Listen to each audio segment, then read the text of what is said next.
Hey guys, what's up, John? Guys, it is season 2. We're starting season 2 of Lost in the Shuffle. Love this nice little ambient music playing here. Welcome to episode 64. Episode 64, season 2. We chopped it off at 63.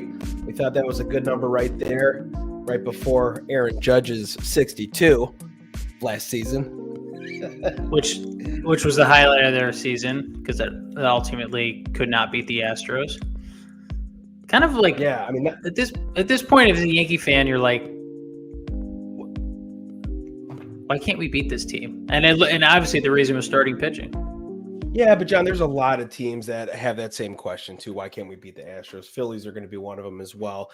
Astros just a very dominant team, dude. There's, like I said, a lot of teams asking the same question. Why can't we beat them? And it makes you question too, will they be one of the teams to repeat this year? Because we know it's very hard to go back to the World Series and repeat as champions. Last time we saw a team go back to the World Series was the Royals. I think it was like 15. Yeah. But to go back and actually win back-to-back, they obviously lost. The first one, came back and won. So it's very hard to do, but you would almost think that the Astros might be the team to do it. But dude, how have you been? It's season 2. You're a dad. That's all right. You're a dad now. How does it feel? Yeah, it's great. I mean, I love it. She's the most beautiful thing I've ever created in my entire life. More than any other 5-leg parlay or anything like that. You know what I mean? Nah, it's close, but yeah, I guess you're right. Yeah, it's a beautiful thing. That's awesome, man. I'm very happy for you, man. All those questions, like, yeah, it gives you a new purpose in life, all that kind of stuff. All true, all rings true. 100%, man. That's all, man. Super happy for you. Welcome to the club, man. It's great. Yeah, thank you. It's in a pod. I don't think anybody else in the United States of America has 2 fathers that are doing a podcast now. Especially talking about baseball. 2 white guys talking about baseball, especially. We couldn't hit the demo any harder right now with people that are interested in baseball right now. Yeah. 2, somewhat middle-aged white dudes. Yes. But we're going to hit it, and we're going to hit it hard. So we're going to own the space. We're going to own the niche market that has. Some new rules have come to light in 2023. I'll let you first of all, you can explain them and then give your take on kind of your feelings about them, and then we'll kind of see where we're at. We'll do it real briefly just because everybody knows by now. At this point, everybody knows. Pitch timer, 15 seconds, bases empty, 20 seconds, runners on. Shift limits, 2 infielders on each side of the dirt. Bigger bases, period. That's the 3 biggest ones. So, John, feel free to tell me how you feel about them, because I have my own thought. Sure. These are all phenomenal changes. You're already seeing significant. John, your mic went out. What about now? Oh, you're good. Cool. ESPN had its most watched spring training game since 2016, up 29% versus 2021, so. John, does that have anything to do with YouTube dropping MLB Network at all? Those are fudge numbers by chance? What I'm saying is that bigger bases are going to increase steals. Banning the shift is going to increase more athleticism up the middle. It's better baseball, and the pitch clock is moving things along. Like, that John, is not debatable. John, we've already seen ways around the shift. We saw Joey Gallo. They put their left fielder in short right. So all the infielders are still correct, but they still found a way around it. So you think at a significant cost, you have two outfielders. That's a huge risk. Sure. That's a huge gamble. Sure. But as a pull lefty hitter, I could speak for myself. Anthony Rizzo, Joey Gallo, those guys who make their living on pulling the ball. That's you made a way around it pretty much. So the rule really doesn't, I don't think, affect the way that it should, because teams are going to find a way around it. I think banning the shift. I think there's going to be more hits, more singles up the middle through the infield. I think that's great. What we used to know as a base hit is going to come back as a base hit, versus like someone scorches a ball like right off the bat and it ends up directly where a player is standing, which is lame and boring. Like, I don't care who has the best analytics department. I care who has the best athletes. That's what I want to see. Can we start breaking down these rules, John? Okay. So pitch timer, right? 15 seconds with bases empty, right? And 20 with men on base. Okay, 15 bases empty though, right? Okay. Yes. So now you're in the top of the 9, World Series, NLDS, anything like that, and I'm coming 98 up and inside, chin music. Okay. Now nobody on base, top of the 9th, whatever. Nobody on base. You have to get into the box and address the pitcher in 8 seconds from 15 seconds, and you just saw 98 at your chin, and you're expected to get in the box right away like that, or else the ump's going to get a buzzer and you're getting another strike. Tell me that doesn't make sense. Can we at least agree that the clock is too short? If you're going to be in favor of the clock, you have to say that it's too short. 15 seconds and addressing the pitcher at 8 seconds is way too short. I disagree. You don't want to see. Come on, John. Tell me you don't want to see a game side of that postseason or the World Series because of fractions of a second that you can't dig in at that point when it's an important time in the game. You're going to go ahead and go off of these shot clock rules with nobody on base. I don't think that makes any sense, and nobody wants to see a game decided like that. I'll tell you what people don't want to see. They don't want to see 4-hour baseball games. They don't even want to see 3.5-hour baseball games. They want baseball games to be 3 hours or less. That 3 hours and 3 minutes? 3 hours and 3 minutes was the average of last year's games. Regardless of what you think about the pitch clock, it works. It is shortening games by at least a half an hour. I love it. I love the pace. I want a pitcher to get the ball and throw. I don't want to see guys adjusting their cup. The cost of what though, John? As you pitch, it's a product. It's entertainment. Moneyball analytics is great for efficiency, but it produced a really shitty product. Okay. It's not good. People don't like it. That is a problem. Baseball is entertainment. It's engagement. And when you watch your engagement consistently dwindling and not reaching a massive demo like younger people, Gen Z, millennials, it's a huge, huge problem. And you need to fix it. And you need to speed it up. You need to move things what you're along. Doing? You are catering to a casual fan who's not going to watch in August, or you're not going to watch in June, July, and August, and you're going to tune in September. You're catering to an audience who isn't going to support you the entire season. That's the problem, is where you're thinking we're going to bring in this new viewership, and YouTube's going to drop MLB Network and all this stuff, and you still think, oh, we're going to bring in a new viewership because we're cutting the time down by a half an hour. 27 minutes is the more accurate time, and you think you're going to bring in a new viewership from that? That's just a lie. You have to shorten. If you're not watching, how about this, John? Shorten the season, not the product of the game. Shorten the season. Don't start. I agree with that. Okay, I agree with that. But they'll never shorten the season. They'll never shorten the season because 162 means a lot of money. And we get the MLB is generating massive revenues because they play so many games. They're not going to take out commercials in games. The same reason they won't take out commercials in games. They'd rather cut it down by putting you on a pitch clock. That's the same reason. I agree. So the players are not going to take less money. Okay. So there's going to be some give and take here. So what do? If you're a player or an owner, or revenue sharing, you're not going to play less games because that means less money in your pocket. So what you're going to do is you're going to try to solve this problem. And what you're going to do is you're going to move the game along faster. You're going to shorten these games. You're going to create more action. Okay, if you can't throw over to first base 10 times. You throw over twice, that's fine. The third time, you got to get them, and if you don't get them, they're My awarded argument second is or I third don't base. think it is bringing over any new viewership from these I think rules. eventually it will. I think if you speed things up, also MLB has to get better marketing. They have to get better TikTok. They have to get better short, snackable clips that you can leverage on the internet. I think their marketing sucks. We've talked about this ad nauseum. I don't think we need to rehash it. I think there needs to be less games, but that's never going to happen because they will not take less money. So, and you have an old fan base that is getting older by the day, and your sport isn't gonna survive with legacy. It's just there's too many forms of entertainment. How many times I've heard baseball is dying, and yet Fernando Tatis Jr. at 35 years old is going to get almost $500,000 a game to play at 35 years old in year 11 of his contract. I did it. Don't tell me that baseball is dying. You're paying these players absurd amount of money. So I didn't say baseball's dying. I just said it needs to be. I've heard from everybody. Baseball's dying. We need to invigorate the game. We need to incorporate these new rules. And yet you're playing the baseball money is the richest game in the world.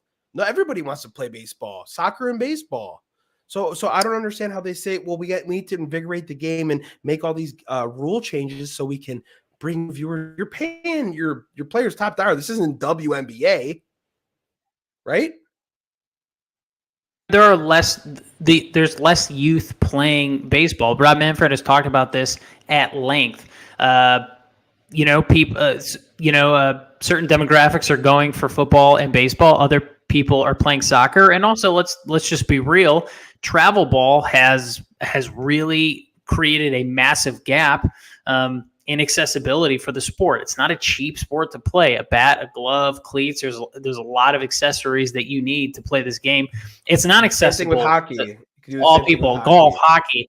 So and Rob Manfred has said this, and the data backs this up, that to get a lifelong baseball fan, the biggest conduit, the strongest way you do that is get them involved in the game at an early age, and that involves playing the game at a younger age. Right. And if they're opting to, if they don't have the money or resources to be able to play baseball, afford all this stuff, or play the elite travel ball teams, it's not accessible to everybody. So you do need to figure out a way to create more engagement in the game, and making it shorter and more action-packed is important. Okay, so how can countries like Dominican Republic and Puerto Rico compete with countries like United States of America? If there's that big of a disparity, how can those countries compete with the best of the best? Because in the Dominican, it's inaccessible. You said it's inaccessible to a lot of people. Well, in the Dominican Republic are some of these countries that aren't as affluent as an abundance of choices, and some of the people that live there, that's all they have and that's all they know. So that's what they do all the time. And yes, they have little to no resources, and yet they're able to develop their skills. And also there's a lot of money pumped in by Major League Baseball. So if they find some sort of young talent in there, they're gonna use their money and resources to cultivate them in those areas. That's coming from Major League Baseball. But if you're an American, if you're from if you're from America, there's so many other things that you can do, and there's so many other distractions. You don't have to. If you don't enjoy baseball, like, you don't have to develop your skills. It's not a way. It's. Well, can I bring up? There's no incentive. There's no incentive. There's other things to do versus Dominican Republic or some of these other places. Baseball is a way of life. Everybody plays it, and also it's an opportunity for a better life. Can I also bring up probably the best story from today was Duque Herbert. Cade Soto, right? Yes. So he's a 21-year-old Nicaraguan. He got signed by the Tigers today because he came in the ninth inning.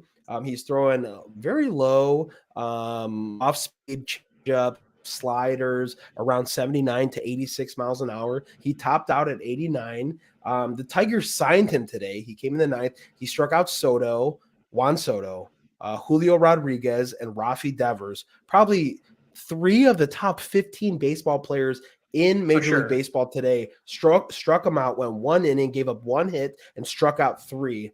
Coolest news today, got signed by the Tigers today. How cool is that? A 21-year-old from Nicaragua signed with the Tigers today because of an event like the World Baseball Classic, who allows these countries to come and give the best of the best that they have. And now he's got a minor league contract. That's awesome. It's amazing. That's not great news.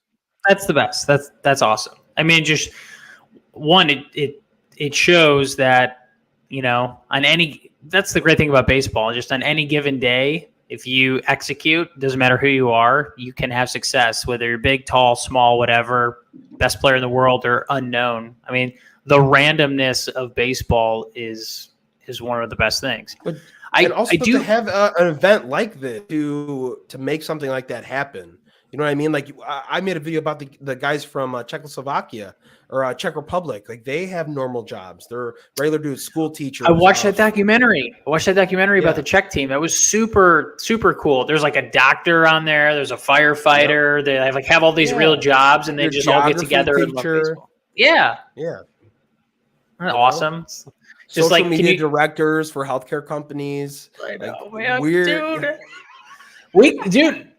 I just signed up for softball. I can still play. Not well, but I can play. But that is super cool, dude, to think about. Like, coolest, think about like a urologist, like possibly striking out Julio Rodriguez. That would be that's definitely amazing, and that's only possible with the WBC. I do have and his signature would be like something cool like that. For sure. Yeah, something cool. Something a lot cooler than that. But my issue with the WBC, at least for the US, their lineup's stacked. Okay, you got Trout, Mookie Betts. It's awesome. Like no qualms about the lineup. Sure.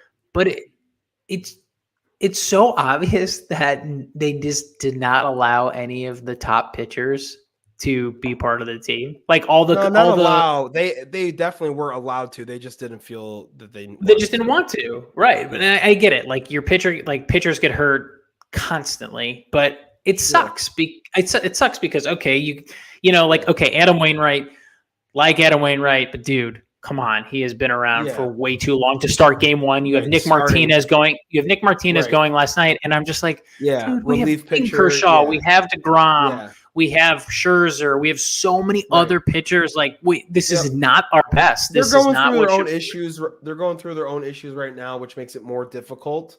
I know, but like, come on, you can't field better pitchers than that. It's ridiculous.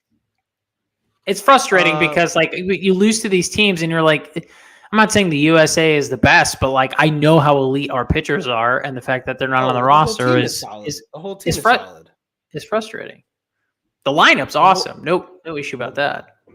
Yeah, so if they go down, I don't worry about it because they play 9 innings, and I'm like, this lineup is just too good to hold down. You know what I mean? So don't get worried about it. But tonight's going to be a big game because also, John, if they don't win, and it goes to like a decision like it did in the first pool when every team won 2 and lost 1 and Italy advanced, it was because of the runs allowed versus the runs that they recorded. And USA has given up a lot of runs. So if it did come down to a tiebreaker, USA would be out of it and they wouldn't even advance out of their pool, which would be a huge disappointment. Oh my gosh. It would be embarrassing. So you have to win out because if it comes down to a tiebreaker, you're going to lose because you gave up so many runs already. Right. Exactly. What was I going to say? Oh, Great Britain. Did you see their uniforms? Their unis, just disgusting, dude. Like I saw like tweets. They're like, you opened up Microsoft Word and was just like, seriously, it's like some graphic designer be like, we need jerseys. Like, okay, like let me sipping the tea or something, like something cool. Yeah, I'm not a graphic designer, but that was so bad, and it was so tiny. Like it barely got across like barely got across their jerseys. I'm like, this is the worst jerseys I've ever seen. Now they have different, like that was their gray away. Their whites are a little bit better, but my God. All right. Well, let's talk Horrible. about Aaron Rodgers. Okay. Obviously, you're a Green Bay fan, all that gay stuff. You love Aaron Rodgers and stuff. So how do you feel about him? It's not done yet, apparently. Like according to Trey Wingo, it's a done deal. They just needed his approval, which they got. Okay. It's not technically official. But yeah, he's going to the Jets. Not official yet, but it's pretty much a done deal. And all right, John, don't go on a 25-minute tangent, but I'll keep it short. You want to talk about how you view Aaron Rodgers' tenure. This is the last time I'll talk about Rodgers on this podcast. So don't go on a soliloquy, but let me know how you feel. I'll keep it short. And I know it's painful for you since you guys have never had a good quarterback. Yeah, and seen him just like traumatize the Bears over a decade almost. So yeah, go ahead. Well, I'm 35, so the only two quarterbacks I've seen is Favre and Rodgers. That's it. Favre, I got traded in 92, so I was 5 years old. End of an era. Love Rodgers, best quarterback, and I think the best player in the history of the franchise. But I will admit, and I never thought I'd say this, I'm done. I'm done with this bullshit. I just, as an adult now, I just can't do it anymore. Even though because he's an attention-seeking person.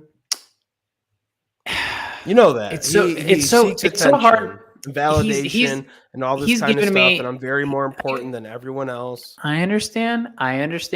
He's given me so much joy watching him, and I've enjoyed. It's just incredible, like how good he is. But the way he's acting, I just can't defend him anymore.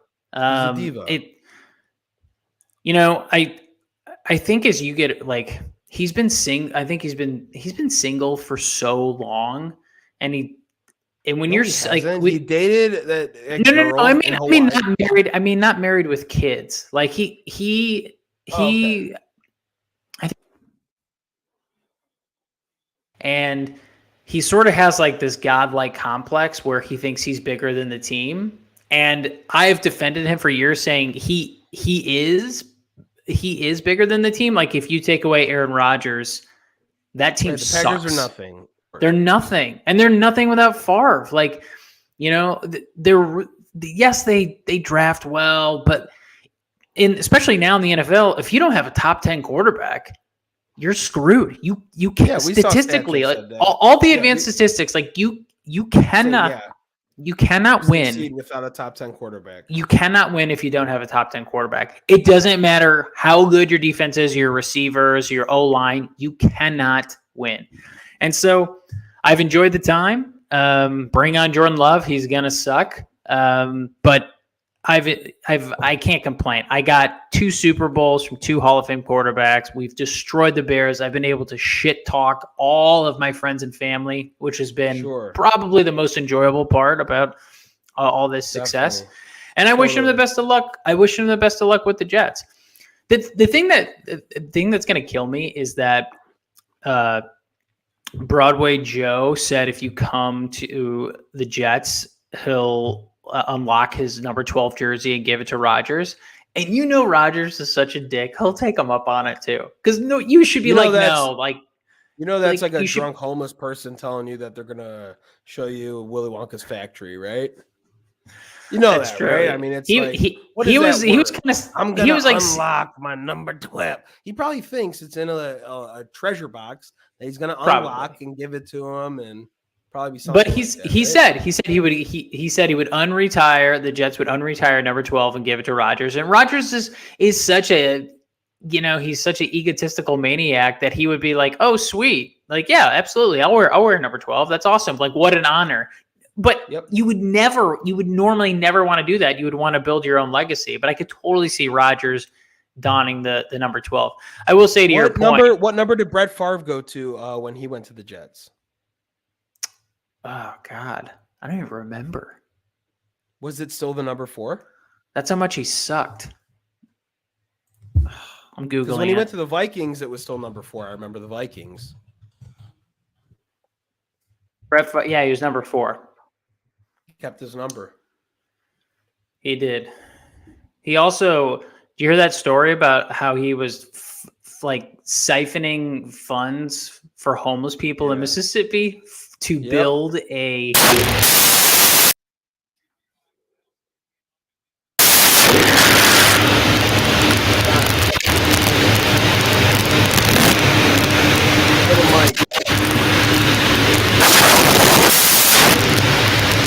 Mike.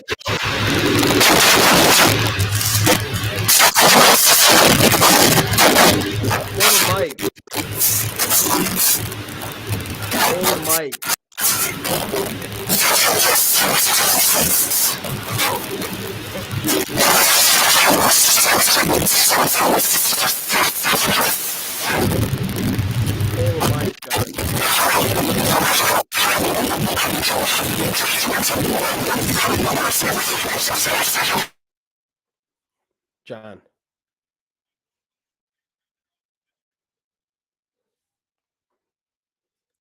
Oh boy. That was a very loud interruption. Sorry for that. Everybody that's watching. Loud interruption. Hey, John, can you hear me?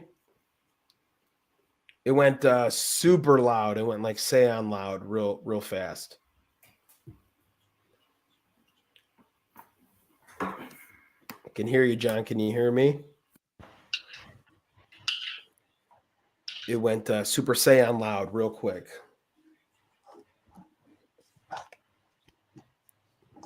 You good, John? Yep.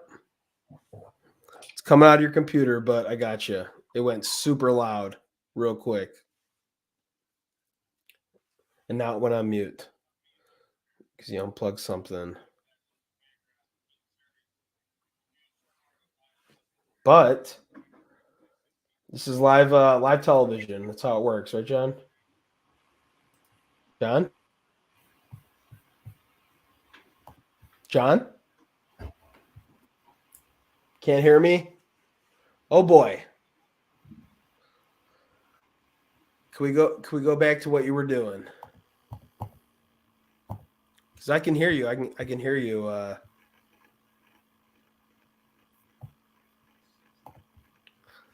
Can't hear me, John? Oh boy. Well, we'll do a live update with Team Israel down 6-0 at Puerto Rico.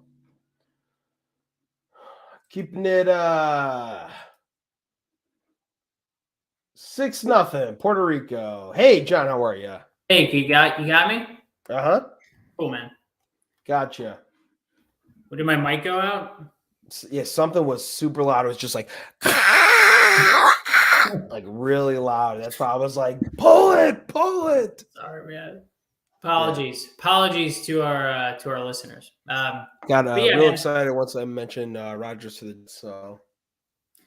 No, that's it, man. I wish him the best of luck, but I'm ready to move on for Jordan Love. How hilarious would it be if Jordan Love is just incredible? Yeah, that'd be hilarious. So funny, dude. I hope that happens. It would I don't think it's gonna happen. There's no way it's gonna happen 3 times in a row, but it would be so funny if he was like really, really good. Yeah, it's not gonna happen. I have a friend who is convinced, because I've said too, it's over. I've had my fun. My son's gonna be a Bear fan. They're gonna be good soon. It's fine. I'm totally cool with it. I've had a great run. And my friend is convinced. He's like, dude, Jordan Love is good. He goes, you watch. He goes, I know he's going to be good. And he's a huge Bear fan. Do you feel that way? Are you like threatened at all by Jordan Love? No, not at all. It's hard to feel threatened when you're the lowest dog on the totem pole, you know? And so it's just everybody's a threat. Atlanta Falcons, I'm afraid of, you know what I mean? So it's just like, you know, everybody's a threat. I don't care who you first year quarterback, Sam Howell, doesn't matter, dude. I don't want to play anybody, you know? So How do you feel Yeah, about the yeah. Bears trading away the number 1 pick? That's great. That was the right thing to do. I saw a lot of fodder on social media that said a lot of nonsense stuff, talking about Justin Fields not being your guy, and I just think that's a lot of horse manure, honestly, dude. I mean, the guy played a national championship game. He's certified to play in big games. You got to, protect your investments, dude. The reason I have car insurance on my 2019 Jeep Cherokee is because I have insurance on my purchase. So you want to protect him, put some old linemen around him, maybe put a defense together. You got a number 1 wide receiver now, so you got to put some weapons around the person you're investing in. You know what I mean? Agreed. I think it was the right pick because I think Caleb Williams is an absolute stud, but he's not available obviously until next year. I think that dude's going to be unbelievable. But for this year, you got CJ Stroud and you got, Bryce Young. Like, are those guys hands down better than Justin Fields? Not really. So I think it does make No, sense. John. You already placed your wager. You know what I mean? You traded up to get Justin Fields, okay? You already did it with Trubisky and you I failed, agree. and then you went up and got Justin Fields, and that's your guy, and you created a I team of agree. him and you made him the leader. You don't just bail out because another 190 pounder from Alabama is available. No, who has maybe the kind of skill set? No, you put your investment on this guy that you traded up for. And, he was the big story last year, 2 years ago. And now there's a big story now. That doesn't mean you jump in on it. You take the value for that number 1 pick like they did. They got a wide receiver 1 and DJ Moore. Now you have, you're going to go and get a defensive tackle and have someone on your defense. Maybe put some pieces around Justin Fields so he can throw and develop and break down reads, things like that. That's what you should do. You're I saying don't see why protect your investment. They did not protect their investment. He got destroyed this year. I know he has no line, but all of the of course they design didn't runs last and the year. read options. What are you doing for him? Like, you're getting him. He got destroyed this year. That's not protecting your investment. Right. But also, John, he accounted for the same amount of touchdowns than Justin Herbert and Tom Brady. 25 touchdowns. Granted, a On the lot of them are ground, rushing. that's not what you Sure, of want. course. Of He's course gonna not. last But 4 what have you years. done what have you done as an organization to make him flourish? You haven't done anything. You didn't protect him. The O-line is terrible. You have nobody on defense. You're going to make him play in a shootout every game? But if You you're can't trade have a away the shootout in a young 1 quarterback. pick, you better be sure that he's going to be around for a long time. And you got a haul, though. You got a haul. You got 2 first rounders, 2 second rounders, and a number 1 wide receiver. Tell me that you couldn't come out with a better position than the number 1 pick. What else do you think you're going to get for that? I think the Bears did the best that they could. 2 first rounders, 2 second rounders, and a number 1 wide receiver this year. What else could they have done? That's a great haul for a number 1 pick in a draft class that you don't, as much as people say, oh, this quarterback's going to be great. You don't know how these guys are going to pan out. You see the Alabama quarterback, he's 190 pounds. Who knows how he's going to stack up? We saw how Tua stacks up. He's got 15 concussions. Am I wrong? I agree. Or no? I think they made the right choice considering this year's draft. But dude, they're really banking on Justin Fields. Like, John, and what else? You can't go to a draft every year and say, "Oh, I'm going to find my quarterback. I'm going to find my franchise quarterback." Those are so far and few between every year. You know that most of these quarterbacks don't pan out. Jamarcus Russell, Johnny Manziel, these guys that are highly touted coming out of college, and they're like, "Oh, they're going to be great." Tim Tebow, the best college quarterback, doesn't amount to anything. So you can't just put. I don't understand when they're like, "Oh, he's the best one coming out of University of Kentucky this year." Really? That's who you're going to put your marbles on? When they went and got Trubisky, the dude coming out of Duke who's played 13 games. Oh, I'm sorry, that's Danny Dimes. North Carolina, Trubisky playing 13 games. Like, oh, we're going to trade up and get him, pass over Pat Mahomes. Like, you can't put your eggs in your basket for a quarterback every year. The talent just isn't there every year.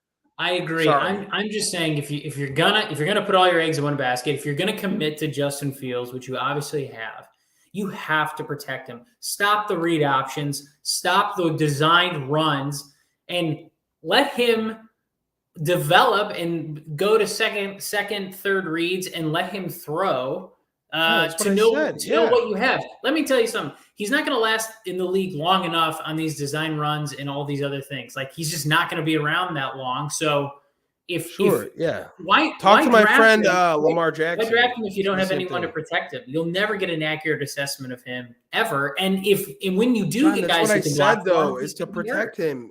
Is you have the quarterback, you have a talent, you don't have some schmuck, you have a talent. So now build around him. And I think when they got 2 first rounds, 2 second rounds, and a wide receiver 1 for this year, that's the best you could have got for that draft pick that was so valuable to the Panthers. They know that they want to go and get that guy, or they can, trade more draft picks or whatever. But the Bears did what they were supposed to do. They believe in Justin Fields. That's their guy. So we're going to get draft capital so we can go ahead and make this team competitive over the next 2 to 3 years. Is that wrong or not? I think they did the right thing. Am I sold on Justin Fields?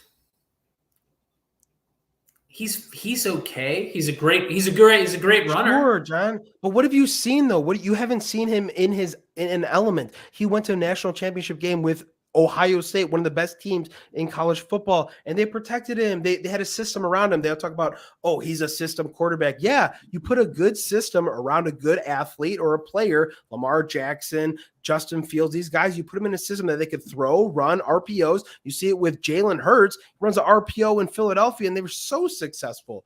So you need to protect him, do those things, get those. What have they done to protect him this year? Have they bolstered up the offensive line? Nothing.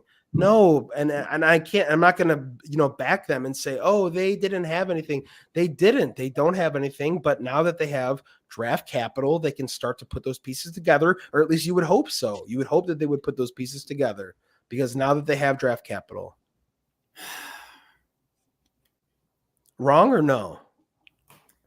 I think they made the right move, but I don't know if it's going to really result in anything substantial. Because if you can't block for Justin Fields, all you're going to do is run him. All you're going to do is run him in the ground. And I didn't like any of the offensive play calling from the Chicago Bears at all. Like, you got to protect him. Like any type of play, like a rollout, like mitigate and have a good run game, and tell him to stop running so much. He's not going to last. Mm-hmm. Okay, you got to put him in positions where he's not running as well. So, yeah, I mean, I think we're talking in circles, maybe, but it's just that's they're going to build coming up here in the next couple of years. They have, like I said, draft capital to make those right decisions. They didn't have those pieces this past season, so that's why they lost the most amount of games. And now they have.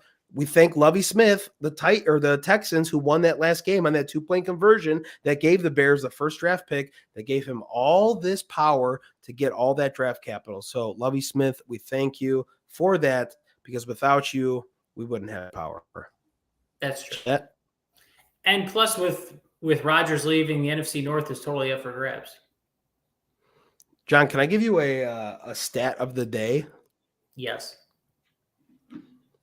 Talk about home runs, okay? Okay. I'm gonna ask you this, okay? Name the player. Name the player. How about this? We're gonna do this game, okay?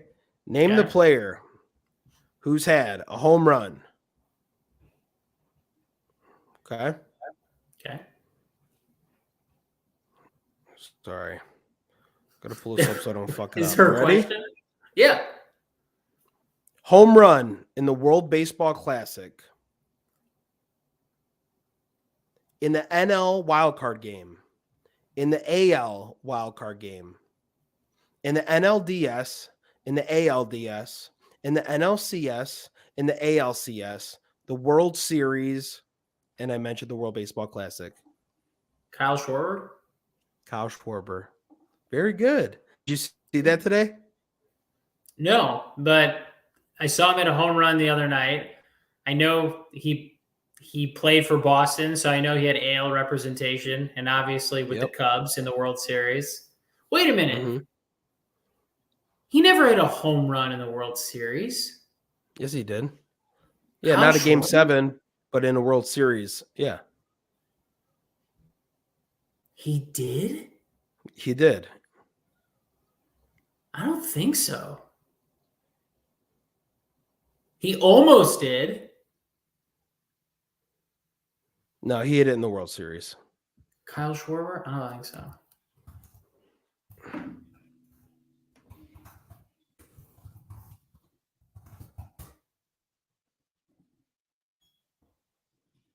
Oh, yeah. 11-3 Yeah, I was thinking for the Cubs. But yeah, he did for the Phillies. for the Phils. Yeah. How about Okay. it? You were It's thinking not bad. Cubs. It's right there on my wall, dude.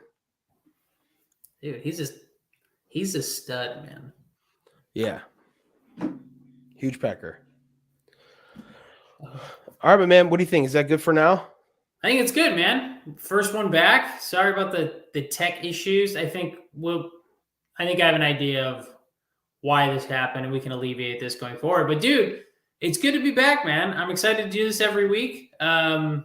First one, so there's going to be a little tech issues, but super pumped to be back, man. Love doing this with you. A bunch of great baseball, NCAA tournament coming up. This is the best time for sports. So Yes. can't wait for the next episode, man. All right, man. I will see you next Monday. Cool, buddy. Same time, same place. Peace.